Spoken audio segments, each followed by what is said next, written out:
Temos pensado neste tema, olhando os diversos encontros de personagens bíblicos com Deus e procurando entender um pouco mais sobre como andar com o nosso Deus. Nós sabemos que Deus não está longe, Ele está perto, mas porque nós estamos longe dEle, quando nós nos encontramos com Ele, é sempre uma surpresa e Deus se manifesta. Hoje vamos focar no livro de 1 Reis, capítulo 19, do verso 1 ao verso 18. Depois de passar ali os primeiros livros da Palavra de Deus, você vai depois de Gênesis, Números, Levíticos, Gênesis, Êxodo, Números, Levíticos, Deuteronômio, você vai a Josué, Juízes, em frente, depois mais à frente, 1 Samuel, 2 Samuel. 1 Reis é o nosso texto e nós vamos ao capítulo 19. E antes de irmos ao capítulo 19 de 1 Reis, vamos recordar um verso que se aplica muito bem a nós quando pensamos em sermos surpreendidos por Deus. Salmo 139, verso 5, vamos dizer juntos este verso: Tu me cercas por trás e pela frente e pões a tua mão sobre mim. O nosso texto está em 1 Reis 19. 1 Reis é um livro de histórias interessantes. Vamos ler uma intrigante, interessante nessa história, neste livro, e uma história que até nos deixa um tanto quanto chocados, porque não pertence aos nossos dias, os acontecimentos aqui. E nós vamos ler então a história, vamos ler bastante nesta noite da Palavra de Deus, dessas narrativas. E para então entendermos melhor o nosso foco no capítulo 19, vamos voltar atrás no capítulo 18 primeiramente. Capítulo 18, verso 1, 1 Reis 18, 1. A narrativa então se sucede aqui. Aliás, vamos lembrar o cenário. Qual é esse cenário? Séculos antes de Jesus Cristo, e aqui a nação de Israel está dividida em dois reinos, e o reino de Israel é governado por Acabe, o rei Acabe, que casou com uma mulher que não era do povo de Deus, do povo de Israel, uma mulher que era fenícia, chamada Jezabel. Então agora a rainha Jezabel aqui, e ela era totalmente comprometida com os caminhos da idolatria do seu povo, e ela vai assim viver no meio do povo de Israel e influenciar, inclusive trazendo muito do culto dos fenícios e culto idólatra para Israel. E aí nesse caminhar surge o profeta Elias, intervindo na situação. Deus levanta Elias para ser uma voz a esta nação que havia se afastado de Deus. Dentre as muitas advertências de Deus a Israel, esta é mais uma na voz do profeta Elias. E então lá está o povo de Deus desencaminhado, cultuando especialmente Baal, que era o deus pagão ali da região toda, o Deus da fertilidade, da natureza. E então Elias vai atuar nesse sistema todo aí, político, social, religioso. Diz a narrativa então, no capítulo 18, verso 1: Depois de um longo tempo, no terceiro ano da seca, a palavra do Senhor veio a Elias: Vá apresentar-se a Acabe, pois enviarei chuva sobre a terra. E Elias foi. Uma fome era grande em Samaria. Acabe convocou Obadias, o responsável por seu palácio, homem que temia muito o Senhor. Jezabel estava exterminando os profetas do Senhor. Por isso, Obadias reuniu 100 profetas e os escondeu em 2 cavernas, 50 em cada uma. Eles forneceu a comida e água. Indo mais à frente neste capítulo, verso 16: 1 Reis 18:16. Então Obadias dirigiu-se a Acabe, passou-lhe a informação, e Acabe foi ao encontro de Elias. Quando viu Elias, disse-lhe: é você mesmo, perturbador de Israel? Não tenho perturbado Israel, respondeu Elias, mas você e a família do seu pai têm. Vocês abandonaram os mandamentos do Senhor e seguiram os Balaíns.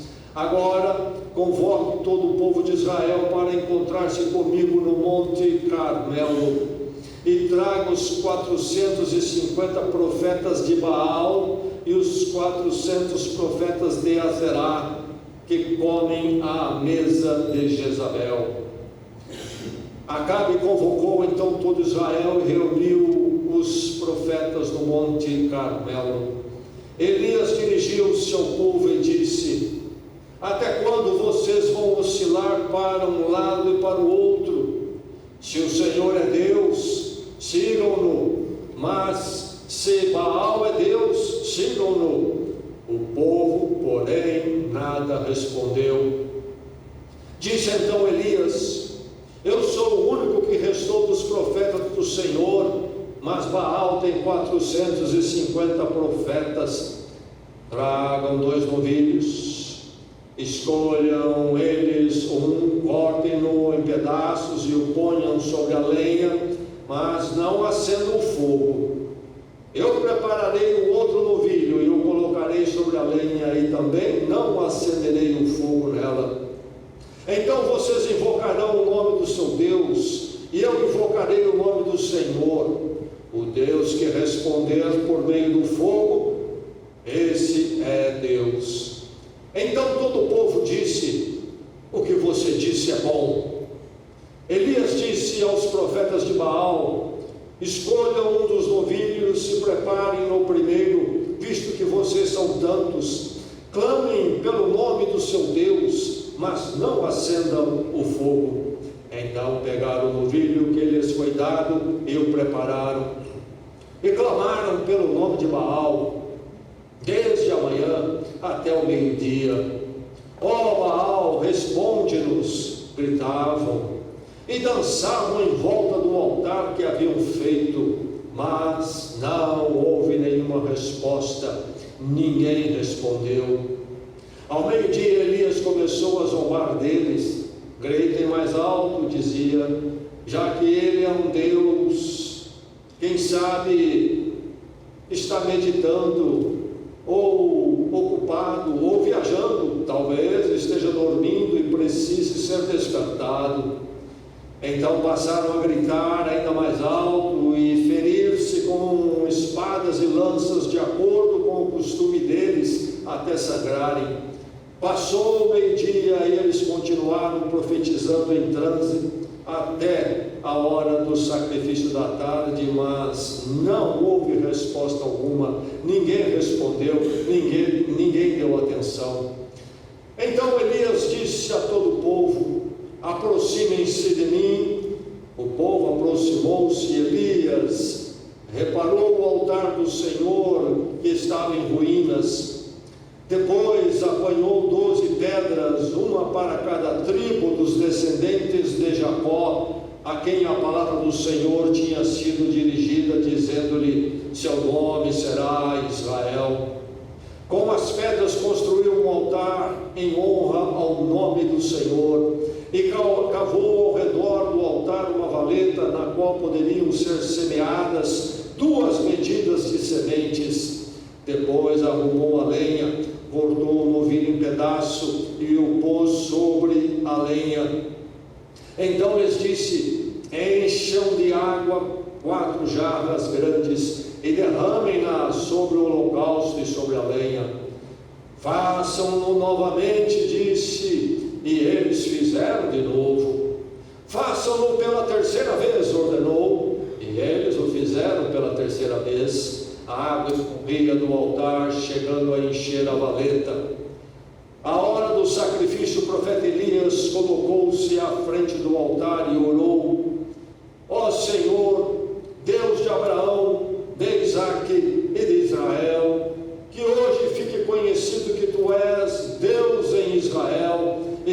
sou o teu servo e que fiz todas estas coisas por ordem tua. Responde-me, ó Senhor, responde-me, para que este povo saiba que tu, ó Senhor, és Deus e que fazes o coração deles voltar para ti.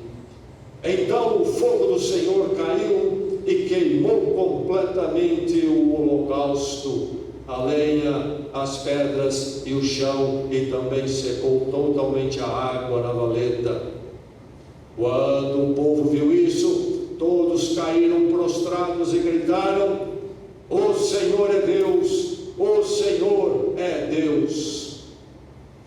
Agora o nosso texto de 1 Reis 19, entendendo ou sabendo do que se deu aqui antes, vamos então procurar ser abençoados e edificados por esses versos. Que Deus nos abençoe nesta noite, cada coração aqui, cada vida seja edificada e fortalecida na fé. Receba a palavra do Senhor. Diz assim, 1 Reis 19, 1 a 18: Ora, Acabe contou a Jezabel tudo o que Elias tinha feito e como havia matado todos aqueles profetas à espada.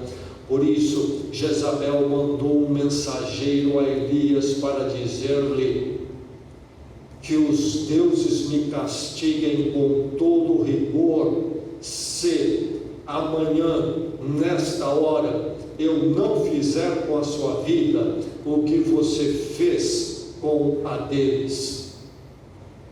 Elias teve medo e fugiu para salvar a vida. Em Berseba de Judá ele deixou o seu servo e entrou no deserto caminhando um dia. Chegou a um pé de giesta, sentou-se debaixo dele e orou, pedindo a morte. Já tive o bastante, Senhor, tira a minha vida, não sou melhor do que os meus antepassados. Depois se deitou debaixo da árvore e dormiu.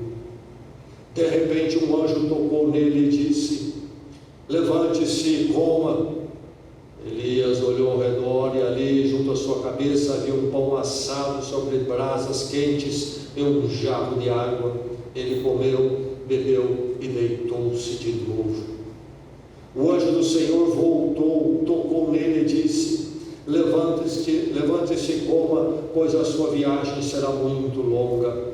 Então ele se levantou, comeu e bebeu. Fortalecido com aquela comida, viajou 40 dias e 40 noites até chegar a Horebe, o monte de Deus. Ali entrou numa caverna e passou a noite. E a palavra do Senhor veio a ele: o que está fazendo aqui, Elias? Ele respondeu: tenho sido muito zeloso pelo Senhor, o Deus dos exércitos.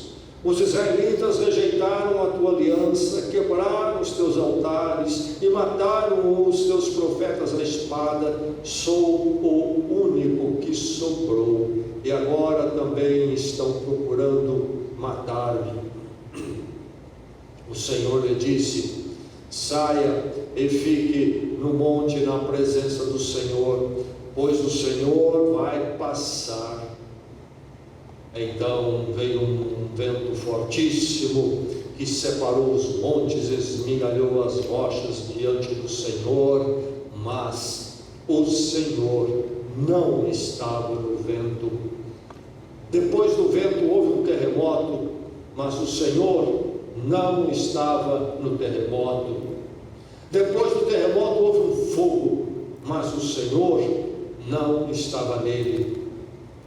E depois do fogo houve um murmúrio de uma brisa suave. Quando Elias ouviu, puxou a capa para cobrir o rosto, saiu e ficou à entrada da caverna. E uma voz lhe perguntou: o que você está fazendo aqui, Elias? Ele respondeu: tenho sido muito zeloso pelo Senhor, o Deus dos exércitos. Os israelitas rejeitaram a tua aliança, quebraram os teus altares e mataram os teus profetas à espada. Sou o único que sobrou e agora também estão procurando matar-me. O Senhor lhe disse: volte pelo caminho por onde veio e vá para o deserto de Damasco. Chegando lá, unja Azael como rei da Síria. Unja também Jeú, filho de Nisi, como rei de Israel. E unja Eliseu, filho de Safate, de Abel-Meloá, para suceder a você como profeta. Jeú matará todo aquele que escapar da espada de Azael, e Eliseu matará todo aquele que escapar da espada de Jeú. No entanto, fiz sobrar 7.000 em Israel, todos aqueles cujos joelhos não se inclinaram diante de Baal, e todos aqueles cujas bocas não o beijaram. Verso 11, verso 13, mais uma vez: o Senhor lhe disse: sai e fique no monte, na presença do Senhor, pois o Senhor vai passar. Então veio um vento fortíssimo que separou os montes e esmigalhou as rochas diante do Senhor, mas o Senhor não estava no vento. Depois do vento houve um terremoto, mas o Senhor não estava no terremoto. Depois do terremoto houve um fogo, mas o Senhor não estava nele. E depois do fogo houve um murmúrio de uma brisa suave. Quando Elias ouviu, puxou a capa para cobrir o rosto e saiu e ficou à entrada da caverna. E uma voz lhe perguntou: o que você está fazendo aqui, Elias? O verso 15 diz: o Senhor lhe disse: volte pelo caminho por onde veio. E no fim do verso 16, entre as instruções do Senhor está ali esta: unja Eliseu para suceder a você como profeta, suceder a você como profeta. Nós vemos no capítulo 18 que Obadias, que temia Deus, era administrador do palácio tomado pela idolatria, usando o poder que ele tinha ali, manobrando, navegando com cuidado, escondeu 100 profetas do Senhor em 2 cavernas. E aqui no verso 18 nós vemos que Deus fala a Elias, ele que disse, respondeu a Deus quando ele foi interrogado: agora estão procurando me matar, sobrou somente eu. Deus disse para ele no verso 18 que fiz sobrar 7.000 em Israel, todos aqueles cujos joelhos não se inclinaram diante de Baal. Esta é a palavra do Senhor. Um vendedor que trabalhava numa loja contou para mim a experiência dele. Um dia entrou um freguês naquela loja e ele não deu muita atenção, não tratou muito adequadamente. Era um homem, um possível freguês, um homem de apresentação simples, parecia ser uma pessoa de pouco recurso e de expressões que talvez não fosse alguém que ia comprar algo ali, possivelmente, ou compraria o mínimo. Mas ele conta a experiência que este homem, depois de perguntar isto, aquilo, fez uma compra enorme. E aí ele ficou sabendo que era um homem de grande vivência e de grandes recursos materiais. Esse vendedor disse para mim que a atitude dele para com os fregueses mudou completamente. E ele passou a olhar de forma diferente as pessoas que adentravam uma loja. A sua forma de julgar, de ver, a sua forma de expectativas, tudo isso mudou a partir daquela experiência. Nesse texto Deus faz algo parecido com Elias. E esse texto da parte de Deus precisa fazer o que fez com Elias, comigo e com você nesta noite. Aqui nós encontramos o Deus da brisa. Elias está no Monte Horebe e vem essa brisa. E aí então Elias percebe a presença de Deus, sai da caverna, cobrindo-se com a capa, forma de reverência, e Deus fala com ele, e Deus o instrui. Aprenda com o Deus da brisa. Elias precisou aprender, rever a sua perspectiva, rever seu entendimento dos modos de Deus trabalhar, e de trabalhar a sua vida, e de usar a sua vida, e a forma de Deus fazer a sua obra. É preciso aprender com o Deus da brisa. Vivemos dias quando isso é extremamente, urgentemente necessário. Nós caminhamos mais e mais para um enfoque de vida cristã muito longe da palavra de Deus. Está sendo propagado por aí enfoque que não é orientado pela palavra de Deus, não é um enfoque que aprende da palavra de Deus, não aprende com o Deus da brisa. Precisamos aprender com esse Deus da brisa. Aqui há esse embate, esse confronto entre Elias e os 400 profetas de Baal. Baal, o Deus dos povos de toda aquela região. Quando Deus traz o povo de Israel para a terra prometida, pedaço de terra que ficava então à volta de tantos outros povos, Deus diz para eles que eles não deveriam seguir os deuses dessa terra, que ele era o Deus verdadeiro. Mas o povo de Israel não caminhou fielmente ao Senhor, inclusive a liderança. E aí chega esse momento quando governa o reino de Israel Acabe, e ele, tentando ter sucesso político e usar artimanhas humanas, desobedece a palavra de Deus e se casa com uma mulher pagã, alguém que não cria no Senhor, não era uma serva do Senhor. E essa mulher vem para Israel e para o palácio com toda a ânsia de poder e influencia toda a fé de Israel e leva o povo a cultuar Baal, esse Deus da fertilidade, que inclusive também recebia sacrifícios humanos, particularmente de filhos, de crianças queimadas a Baal. Coisa terrível. O afastar-se do Senhor, da revelação da palavra de Deus, traz ao mundo trevas tremendas e coisas terríveis são feitas. E assim estava o povo envolvido ali com Baal. Mas Baal era o Deus da fertilidade, o Deus que trazia todo o sucesso, particularmente no enfoque daqueles dias, filhos, algo muito importante, muito relacionado a uma vida de sucesso, ter filhos, ter uma sucessão, ter uma família grande, e mais, a terra produzir o bem, a chuva vir sobre então a terra para que ela pudesse produzir. E Baal então é esse Deus da fertilidade, da natureza, e é esse Deus que eles estão cultuando. E aí está todo o sistema político montado juntamente com o sistema social e religioso. Assim estava instalado todo o sistema ali. Cultuamos a Baal, que nos dá então a prosperidade e o sucesso, e o sucesso e a prosperidade baixo de Baal dá todo o equilíbrio político a Acas e a sua esposa Jezabel. Vocês percebem toda a situação amarrada ali, tudo no lugar dessa forma, e a estabilidade e o sucesso político estavam então assim consumados na forma de Acabe, e o povo até entender que deveria assim ser.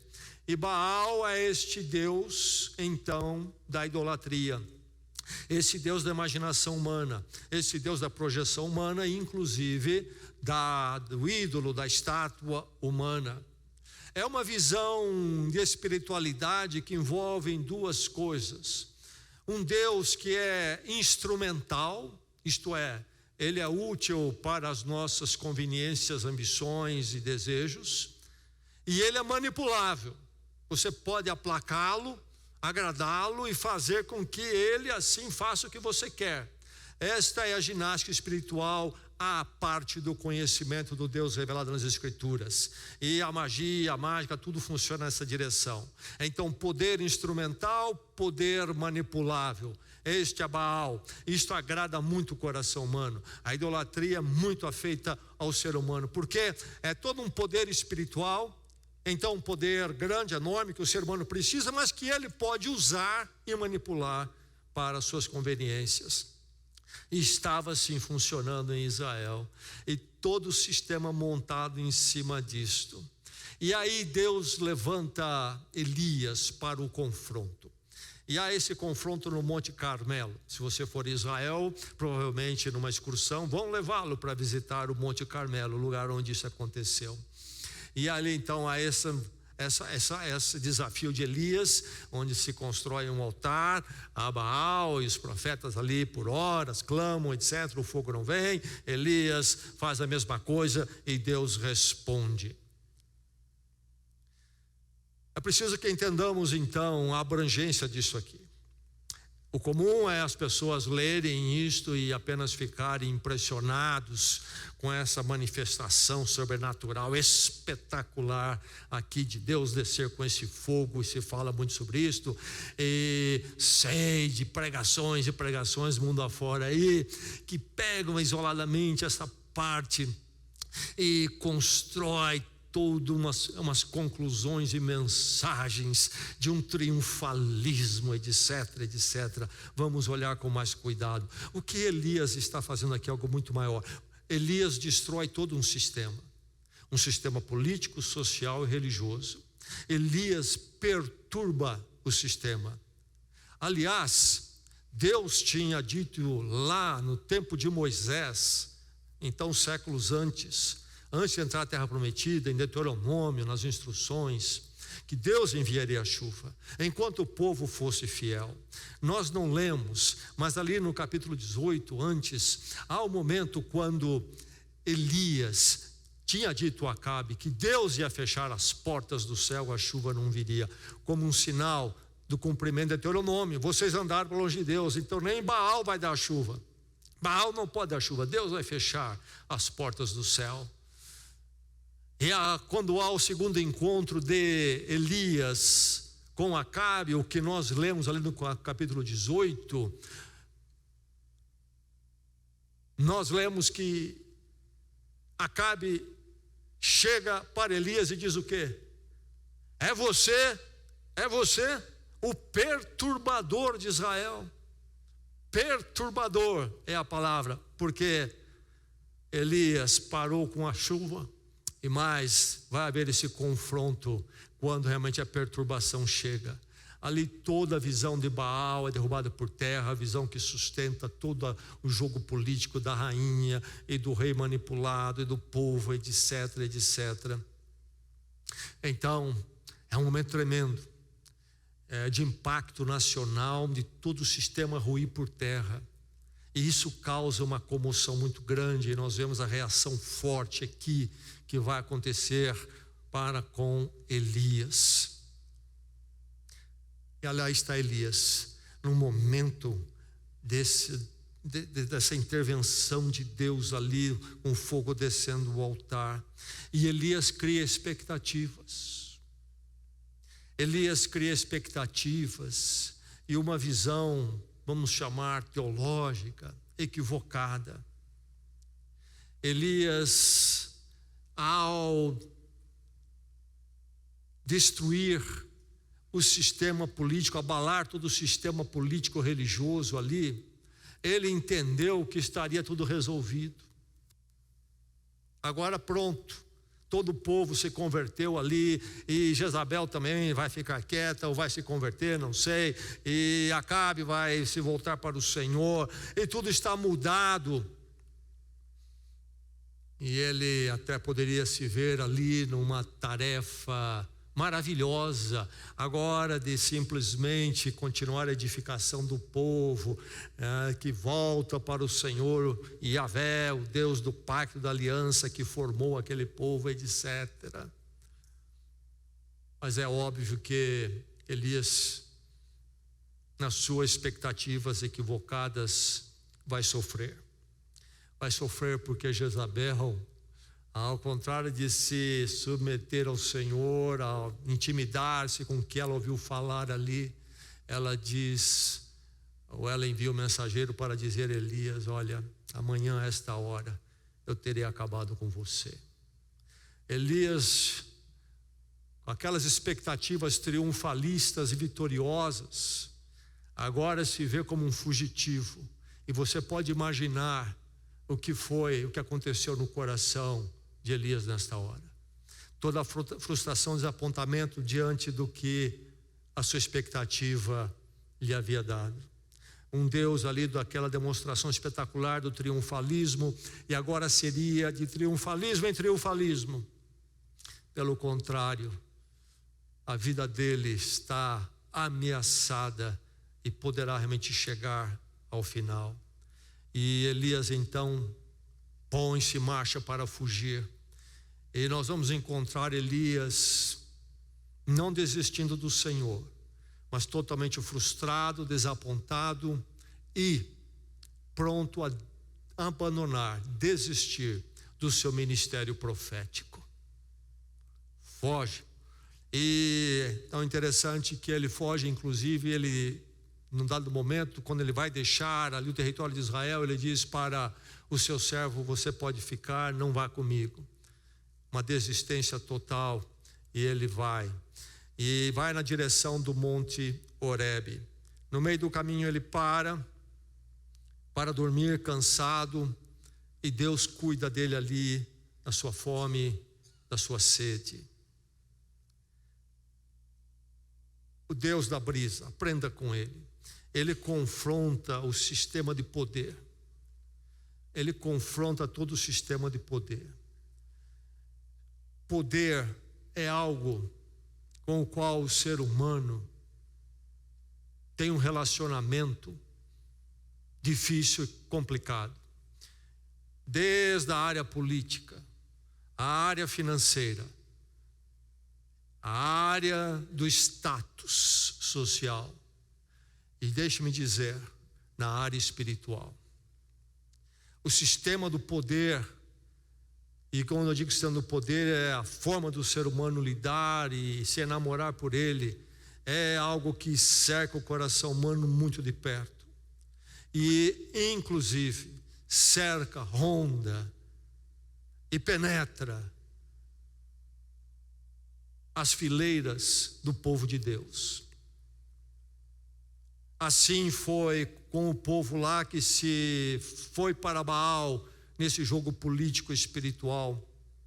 Mas Elias também entrou numa viagem de demonstração de poder, de viajar na fé do poder, de andar com Deus em poder espetacular. Isto que atrai o coração humano, isso que inclusive enche auditórios nos nossos dias. Todo uma busca do poder espetacular. Venha para a nossa igreja e você vai ver ali, o fogo descendo no altar, todas as reuniões. É um espetáculo atrás do outro, espetáculo de poder. O que nós encontramos aqui é tanto na nação de Israel e de uma outra forma, inclusive no coração de Elias, Deus vindo para confrontar esse sistema de poder que quer dominar o coração humano ao ponto de querer colocar, inclusive, não Baal, mas o Deus revelado nesse esquema de manipulação do poder, show do poder, conforme a conveniência e interesses humanos, numa visão de um triunfalismo pueril, infantil. É preciso aprender com o Deus da brisa, o Deus que confronta o sistema do poder. Esse Deus da brisa adota um modo inverso. Elias finalmente chega ao Monte Horebe, a saída para o deserto. Que monte é este? O Monte Horebe é o Monte Sinai, onde séculos antes, ali Deus deu a lei ao povo de Israel. E esses 40 dias e 40 noites se entende que são simbólicos. A viagem seria mais curta, bem mais curta. mais 40 dias, 40 noites, porque este é o número que sempre indica o tempo de espera, de preparo. É, por exemplo, o tempo que Israel peregrinou por aquele deserto antes de entrar na terra prometida. 40 anos ficaram peregrinando. Jesus Cristo jejuou, diz os evangelhos, por 40 dias.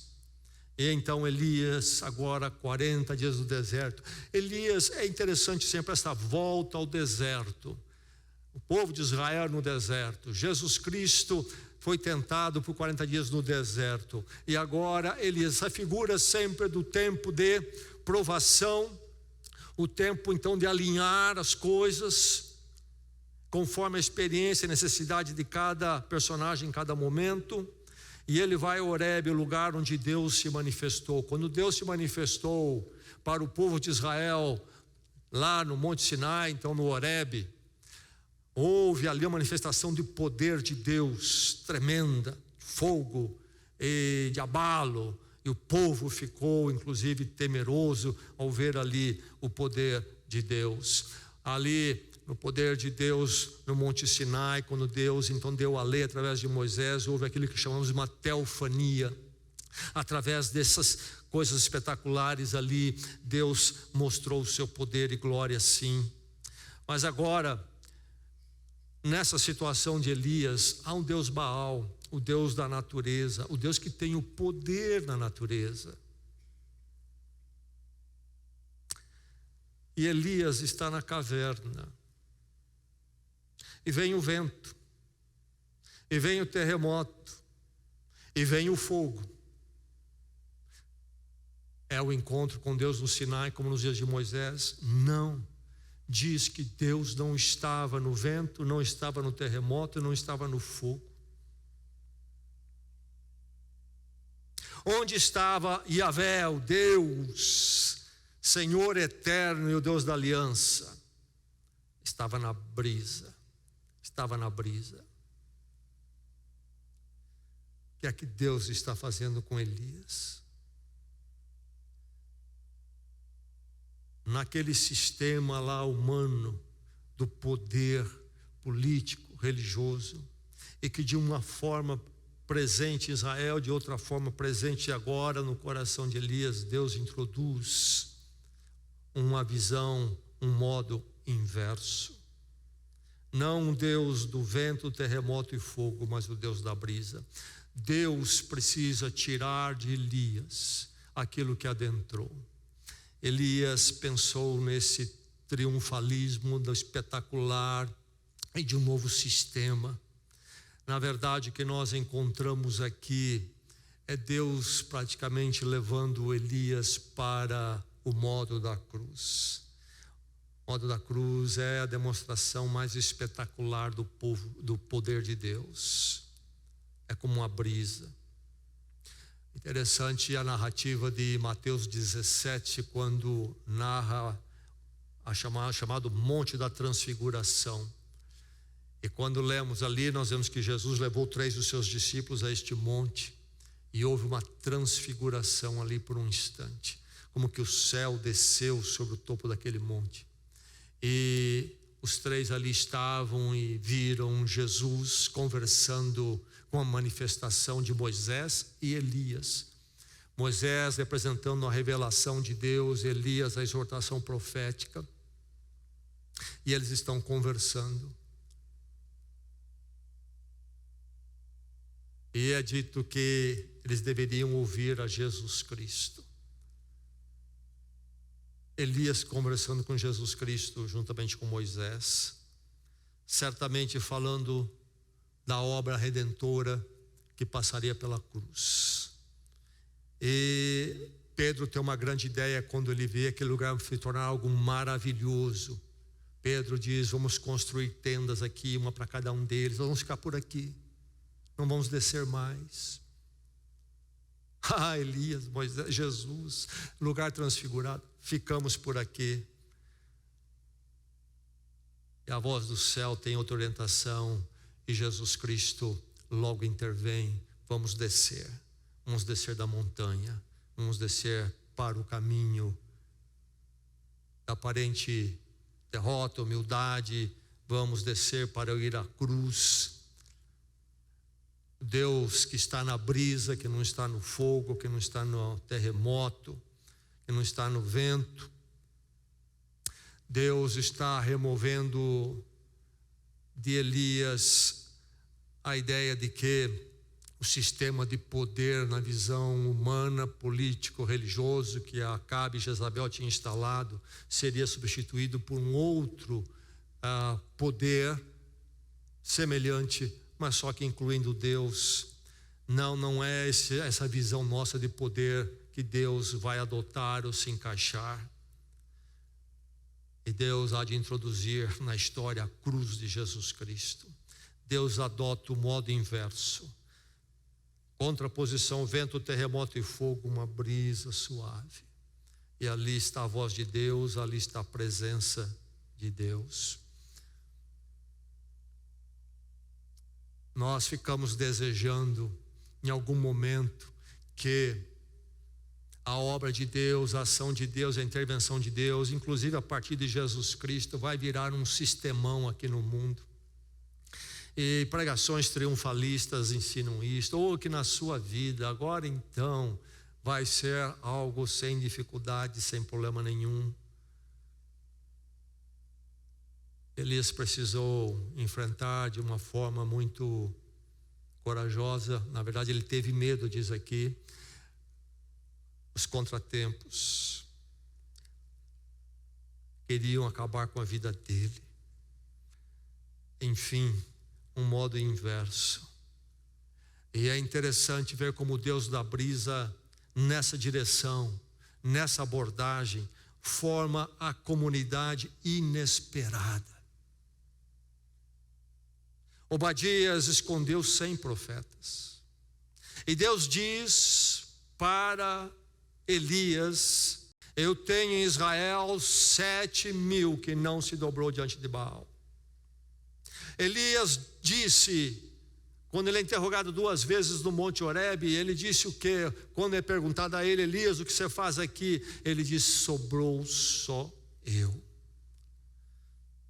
Medir a obra de Deus e o poder de Deus a partir da minha experiência, daquilo que eu estou enfrentando, vivendo. Um grande equívoco. Mas note bem que Deus revela o que a Elias? O conceito do remanescente fiel. Elias, não é só você, não sobrou só você, há outros 7.000, e aí certamente estão incluídos os 100 profetas que Obadias escondeu, 7.000 que não dobraram os joelhos, nem beijaram Baal. Totalitarismo religioso tomou conta da terra, e todo mundo sendo levado e até obrigado a ir atrás de Baal. Mas 7.000 têm resistido, não aceitaram essas imposições políticas, sociais e religiosas. Deus tem um grupo dele, sempre o remanescente fiel. E nós olhamos isso e pensamos: 7.000 é bastante, mas também é pouco. Nós esperamos uma comunidade diferente, que Deus tivesse 50%, 60%, talvez para lhe impressionar e eu ficar impressionado. Ele tem bastante gente, nunca é só você, nunca é só eu, mas não é também a expressão que nós gostaríamos de ter a partir de uma perspectiva humana. Que Deus é poderoso somente se Ele construir um sistemão político-social, o país todo virar uma cristandade, presidente crente, parlamento crente e tal, e Deus vai fazer isso, que Deus tem. Não, é no meio da bagunça deste mundo, de uma humanidade que está atrás dos ídolos e dos Baals, meus irmãos, é que Deus tem aí os seus. E Ele trabalha com o pequeno rebanho. É isso que Jesus Cristo também ensinou.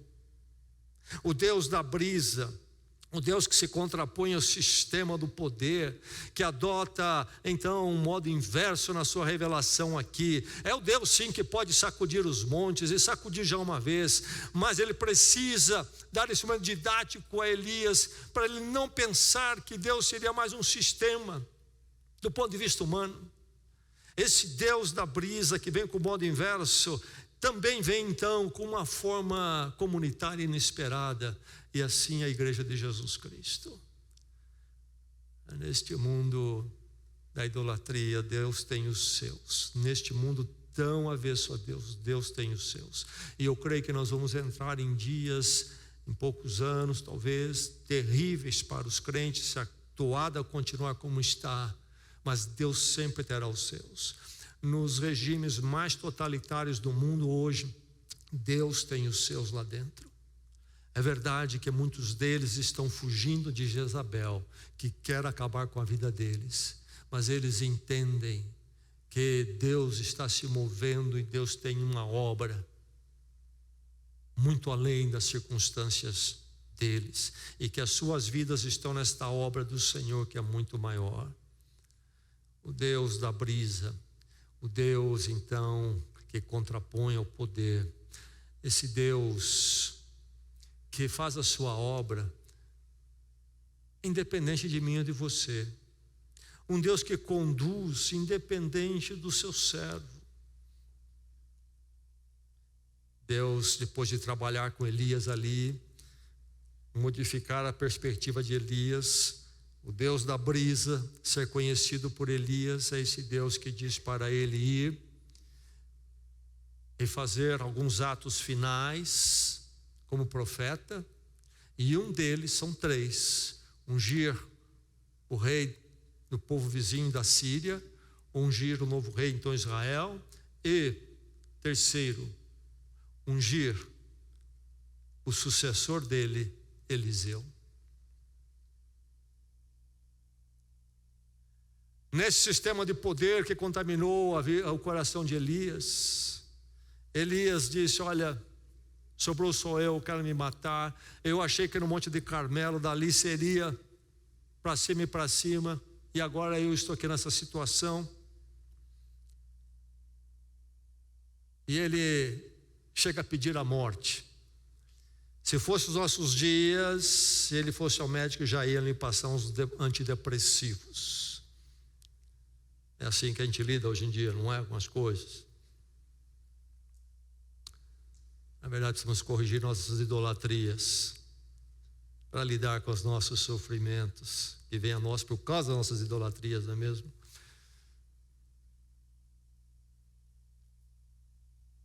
Mas Elias precisa entender o Deus da brisa.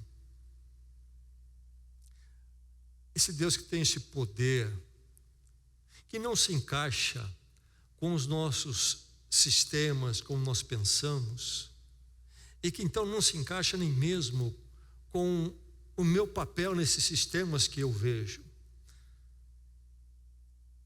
Elias serviu ao Senhor, mas Elias é apenas um instrumento na grande história que Deus tem para escrever. Elias, você precisa ir e ungir o seu sucessor. Isto é, seu ministério, a sua obra vai chegar ao fim, mas não como você pensou aqui.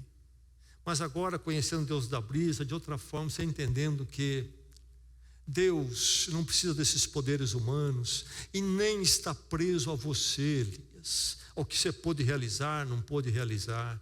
E aliás, Deus já tem alguém para assumir o seu lugar. Quando nós começamos a buscar o poder e começamos a deixar essa projeção tomar conta no reino de Deus, logo começamos a achar que sem eu a coisa não vai, etc. Nós vivemos um grande problema nesses dias com o sistema do poder por causa da mídia. Inclusive, eu creio que é uma das grandes lutas dos pastores e no meio evangélico com relação a isso, porque mídia é poder, é sistema de poder humano, e é muito fácil aquilo encher o coração. Na verdade, somos apenas servos, e logo nós passamos e Deus tem outros, e nós vamos e Deus continua a obra dele. Unja Eliseu para suceder a você. Deus está aposentando já Elias aqui. Meu irmão, minha irmã, se nós vamos encontrar a grandeza de Deus, não é porque ela está em nós e depende de nós. Nós vamos encontrar a grandeza de Deus quando nós entendemos que nós precisamos da grandeza dele, do poder dele, estamos nesse grande poder. E que somos apenas servos, ministros, comunidade inesperada, e essa condução que vai muito além dos seus servos, de qualquer um de nós. O que nós precisamos aprender com o Deus da brisa, precisamos olhar para a cruz, olhar para Jesus Cristo.